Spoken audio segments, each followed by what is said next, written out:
Welcome to Durban, one of the new 7 wonder cities of the world, where the iconic Golden Mile greets 3,000 brave athletes, from seasoned professionals to nervous first-timers, as they take on the inaugural Standard Bank Ironman 70.3 Durban.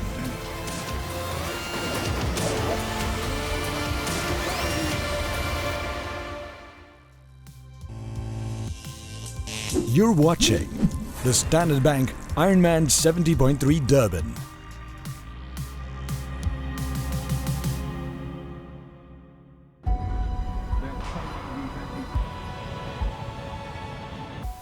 The waves at Snake Park Beach ebb and flow, like the waves of nervous energy in the athletes as they go through their final preparations and pre-race routines. Race day has been long awaited by officials, athletes, and title sponsor Standard Bank. As you may know, this is the first ever Standard Bank Ironman to take place in the sun-kissed Durban. We are very excited and honoured to finally reach this stage with the Ironman community. We feel that this moment represents our commitment together in making sure that we grow the triathlon across South Africa and show our commitment as Standard Bank to showcasing this sport to the country as well as the African continent. Best known for perfect surfing conditions, the waters of Durban Snake Park Beach provide an intimidating arena for the Standard Bank Ironman 70.3 Durban swim. But for the professional men, the conditions are ideal for producing a true test of stamina, speed and skill. Would Michael Davidson, Rudolf Nordier or Freddie Lampret be able to outperform race favourite Stuart Marais? The swim course will take the athletes out directly 300 meters before a left turn, heading parallel to the shoreline for 1,300 meters. A left turn and a 300-meter stretch takes athletes towards the swim exit at Country Club Beach. And the pro men are off, racing into the tumultuous surf, powering through the shore breaks with striking grace and power.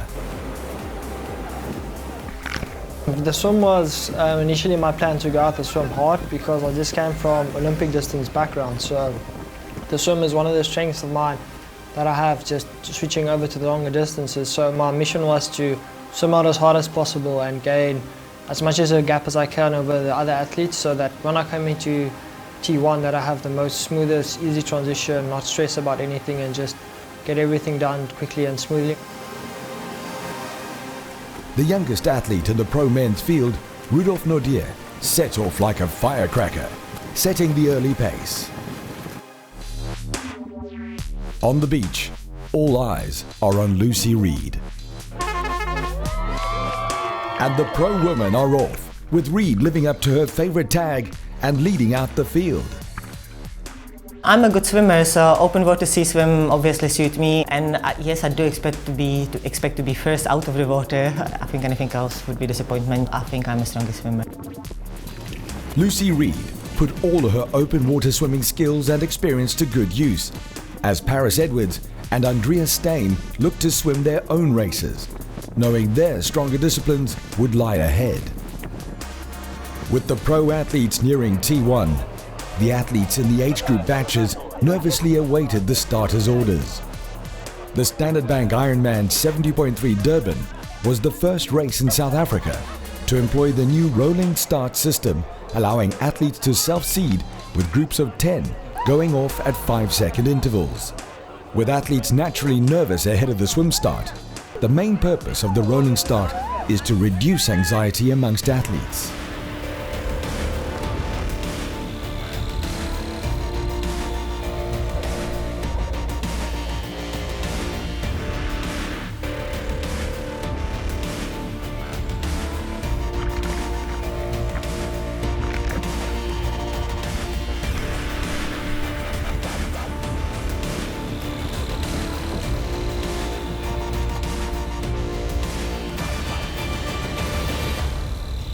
I decided just at the final red buoy just to turn sharp right and then just go to shore as quickly as possible, because it is faster to run along the beach than have to swim to break the shores or whatever the case might be. So I just went to the shore as quickly as possible. With a strong showing on the swim leg, Rudolf Nordier was first out of the water, allowing him to race unhindered through T1, just over a minute ahead of third place Stuart Marais. I really enjoyed the swim, I settled into my own rhythm, and exiting the water, I was only about 40 seconds back on the front. But in saying that the exit to the swim is probably the most interesting dynamic of the swim, because you catch the right wave and you time it correctly, you can make up a minute to a minute and a half on the guys ahead. So I tried to catch a few waves. Unfortunately, I missed one and Freddie grabbed one, and he ended up about 20 seconds ahead of me, which also adds another dynamic to the race. Freddie Lampred body surfed out ahead of Marais, trailing Nordier by 42 seconds. With the surf in Durban very different to East London or Port Elizabeth, catching a wave properly could mean the difference between a few minutes gained or a few minutes lost. From the transition area at Sun Coast, the athletes would cycle through Durban North and Umhlanga before turning at Zimbali and completing a shorter second loop past the Moses Madiba Stadium. The course would be fast, but by no means easy.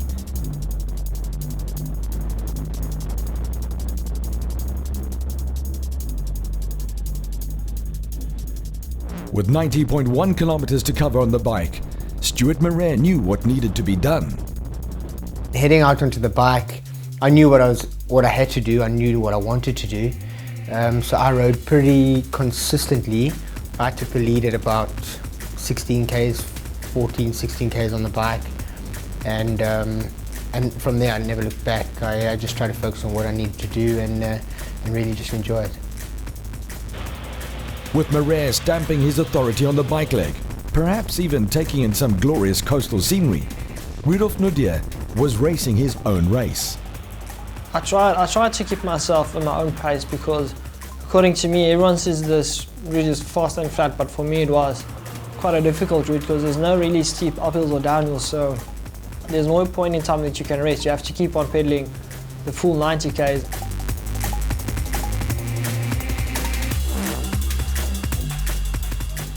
With the pro men setting the bike course ablaze, the leading woman, Lucy Reed, hit the beach. Followed by a relaxed-looking Andrea Steyn and Paris Edwards.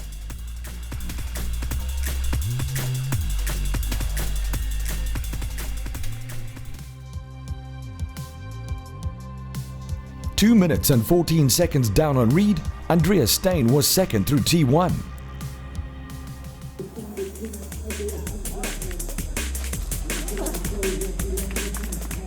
Once I got out the swim, there was someone shouted that Lucy's about 2.5 minutes ahead of me, and I didn't know where Paris was. So once I was in the transition and sort of left, I knew Paris was just behind me, more or less a minute behind me, and I couldn't see Lucy in front of me. So off the back, and I didn't know exactly how far Paris was. I knew it was sort of fast and flat with rolling hills. But I was scared to start off too fast, and the first 7 Ks I thought I'll just get my legs going, and I looked behind me and I see, well, Paris is not that far behind me, and I sort of waited for her to sort of pass me, and I decided, you know what, I'm just going to keep her in sight the whole way and try and not lose any time. While Steyn and Edwards whittled away at Reed's lead, the story was a very different one for the age group athletes taking on their first Ironman 70.3 race. It started about 4 or 5 years ago when a very good friend of mine did his first triathlon. And, I watched him finish. It was actually the same year that Chrissy Wellington and Reina Tessink crossed the finish. So I live in PE, so the buck bit. But I couldn't swim, I couldn't cycle. I've gone through about 4 swim coaches. I would get panic attacks. But I had this thing that I would like to do this thing. When they announced Durban, I thought I have a point to prove to myself. I have to do it. The blood, sweat, and tears of training having paid off, the most daunting aspect of any age grouper's Standard Bank Ironman 70.3 Durban, the swim, was now behind them. About 2.5 years ago, 2.5 to 3 years ago, you know, I was really working really hard in the corporate world, and you know, when you work so hard and there's a young family, you kind of lose yourself. And I found myself weighing at about 120 kgs, and that really, you know, the light went on for me. The light went on. I had to change my life. And to cut a long story short, I was looking for anything that would help me. I stumbled on triathlon. A friend was doing it. So since then, you know, I've done a couple of events, Ironman events, and this is my 5th one. And I'm feeling really good. I'm much more effective. I've got more energy. You know, you just see life differently. With the flattish and scenic bike course awaiting them, the age groupers could well have taken heed of Stuart Marais' advice of riding to a predetermined power output rather than getting caught up in chasing a bunch. Remember, even for age group athletes, drafting is illegal in Ironman 70.3 races. Once I took the lead, I pretty much kept it consistent. I think that the guys behind me had the advantage of a pack. They were all riding sort of off each other. Not drafting, but riding off each other, which can help. So I knew that. Once I saw that at the turnaround, then I thought it could be tricky to hold the guys off, but my legs felt good and I felt strong, and I just managed to keep a constant power output throughout the 90 Ks. And at times I did push a bit harder, but in the whole time I felt in control and confident. I was riding with a power tap, and it's the first time I've actually raced with power, so my coach told me exactly what I needed to do, and I tried to stick to those numbers, and for me it paid off. I think that a lot of guys went into the race with the perception that the route was flat. There's a lot of pre-race talk, and I think that could have thrown a lot of guys off, because although the climbs aren't steep, they are long, and they can really bite you, and if you go out too hard towards the turn, you're definitely going to feel that, those climbs on the way back. In the group of riders chasing Marais, Travis Johnston was looking strong as his race looked to be going to plan. I'm coming from the standard distance stuff, so short and fast, so this is slightly different. I enjoy the longer distances. Actually, the longer it is, the better I seem to perform. Since the announcement, we changed things up a little bit to adapt the short training with the longer sessions. So it's been a good 6 months of putting in some extra miles, so my form is good. I've had some good training camps. I'm a runner and my bike is just as strong, so I definitely, with the longer distances, those definitely play to my strengths.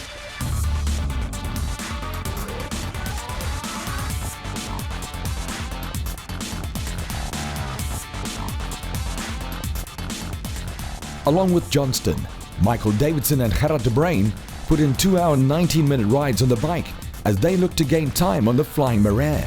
But the race leader's power-based approach to pacing his ride was clearly paying off as he extended his lead throughout the homeward leg of the bike course, clocking an impressive 2 hours, 10 minutes and 18 seconds. In the women's race, Reed was out in front on her own, the result of her impressive swim. But with the Zimbabwean-born British athlete Paris Edwards towing Andrea Steyn along, Reed could not rest. Steyn, though, was carefully sitting the mandatory 12 meters back from Edwards to avoid falling foul of the Ironman drafting rules. Any drafting infringement would see a 5-minute time penalty being meted on the offending athlete.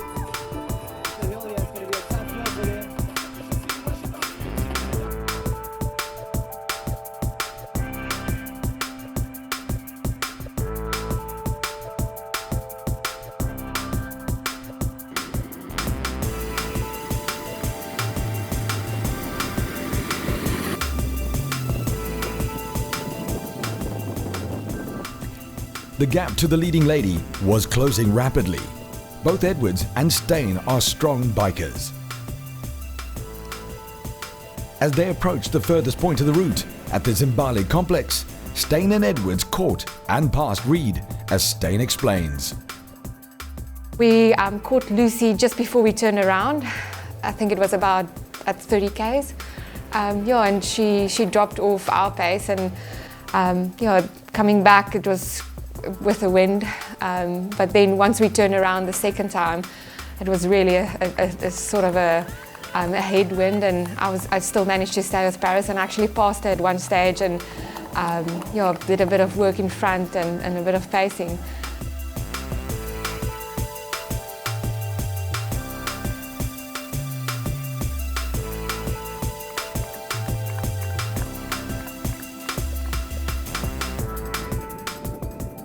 While Reid was fighting to stay in touch with the new race leaders, behind her on the road, the age groupers were now out on the bike leg en masse, many of whom have inspirational stories to share.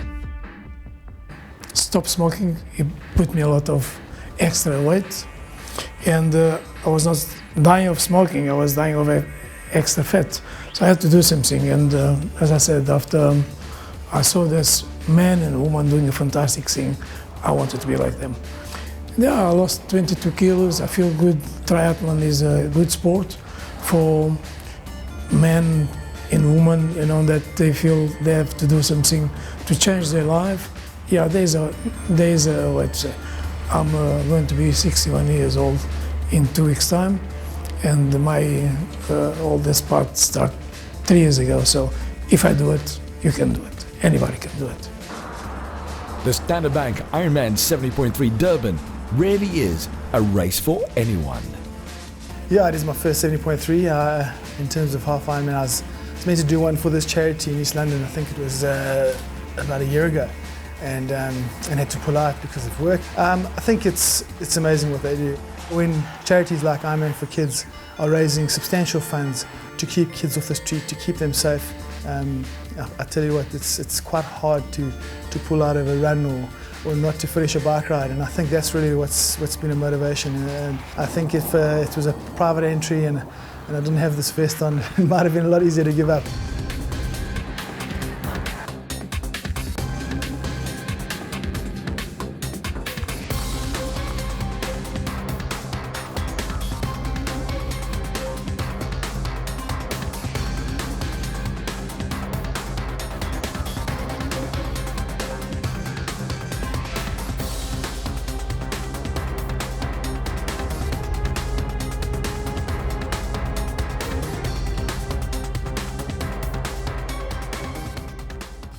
The group caught me at the turnaround point, and then for about 20 kilometers there I really had to dig deep to stick with them. And then I think after those 20 k's everyone kind of decided, well, Stuart's already won the race because he's 6 minutes ahead of us, so we're fighting for the minor positions, and everybody just kind of shadow boxed on the bike, not going too hard but not too easy, just keeping it steady, saving the run legs.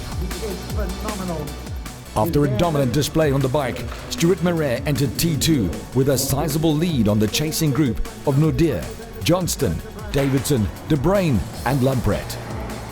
The group of 5 all entered within moments of each other, setting the race up for a thrilling fight for the lower steps of the podium.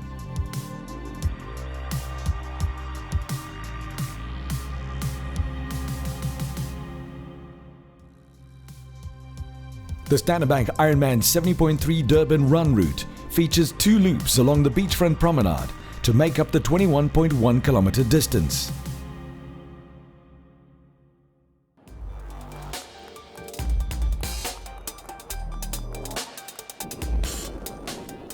Out on the bike course, the leading ladies, Paris Edwards and Andrea Steyn, were nearing T2, having comprehensively dropped Reid. With neither Edwards nor Steyn having managed to shake the other rider, it proved to be a war of attrition. All would be decided on the final leg of the Standard Bank Ironman 70.3 Durban. Will Pretoria native Steyn be able to thrill the local crowd and defeat the UK-based Edwards?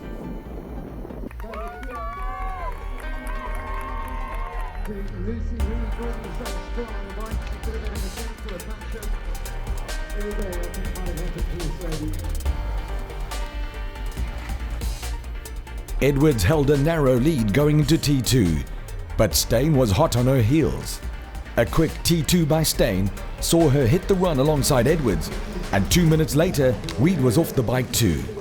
Could she put in a strong run to catch the leaders?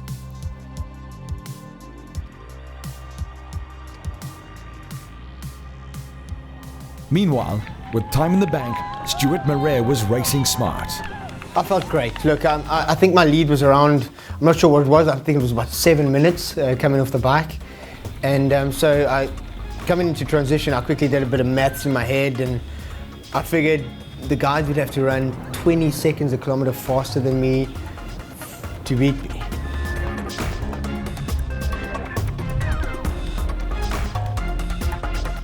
While Marais was focusing on pacing himself, Steyn was making her move early in the run. Yeah, the run, I'm used to racing Olympic distance, the 5150 races. So once I got off the bike, I felt really great, and I think I started about 3:40 pace, 3:45 pace, the first 5Ks. Could Steyn keep up the furious pace, or would the experienced Reid run her down? Despite successfully completing the previous legs, the race is often won or lost on the run. Behind the leaders, T2 was getting busy. You know, some people go to mountains, some people go on a pilgrimage, spiritual pilgrimage. This has been mine. As I said earlier, it's taught me who I thought. I had to unlearn who I thought I was. And unlearning is a bit hard, because obviously you have to, all the negative self-talk that you've told yourself, like people can't swim, you're a big boned, you can't run, you know, you're not thin. So it's taught me, you know, the slogan, anything is possible. That's exactly it.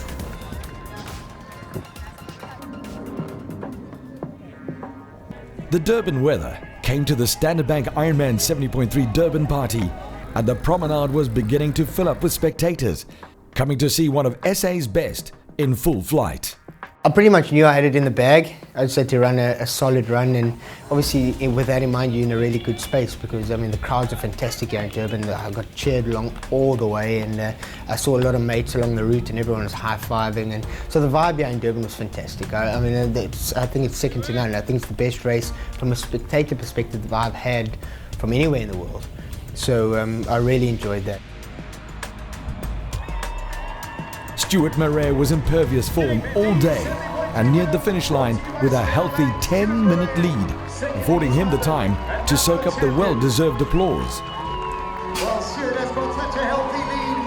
Coming home to take second after a strong 1 hour 18-minute run was Michael Davidson, his first ever podium at an Ironman 70.3 race.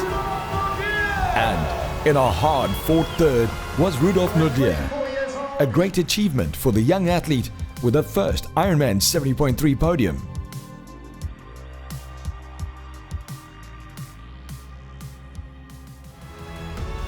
Steyn's early pace seemed to have hurt her as she attempted to keep up with Edwards. The metronomic Edwards had paced her run to perfection, finally breaking the fatiguing Steyn. Edwards powered home to the rapturous applause of the KZN crowd to claim the first Standard Bank Ironman 70.3 Durban women's title.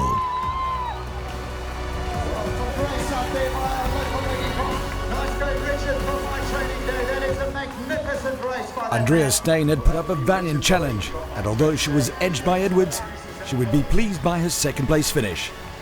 Lucy Reid, no stranger to podium finishes, rounded out the pro women's top three.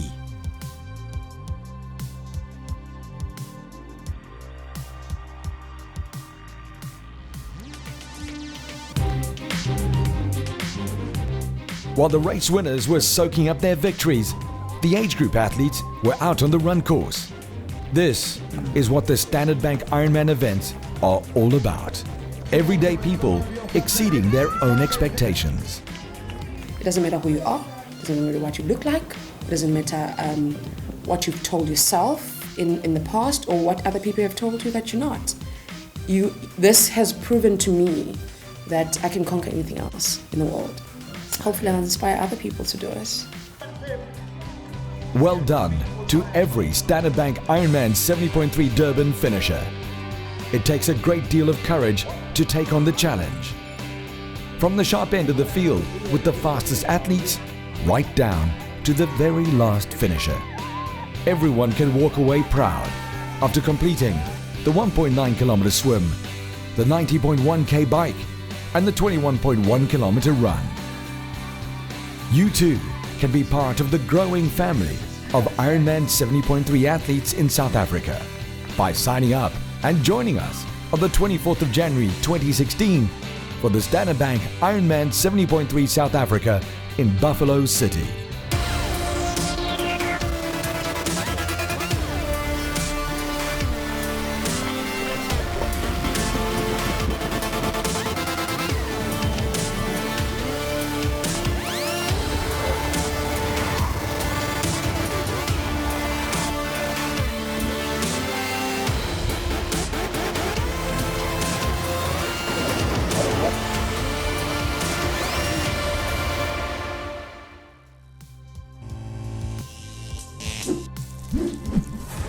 You've been watching the Standard Bank Ironman 70.3 Durban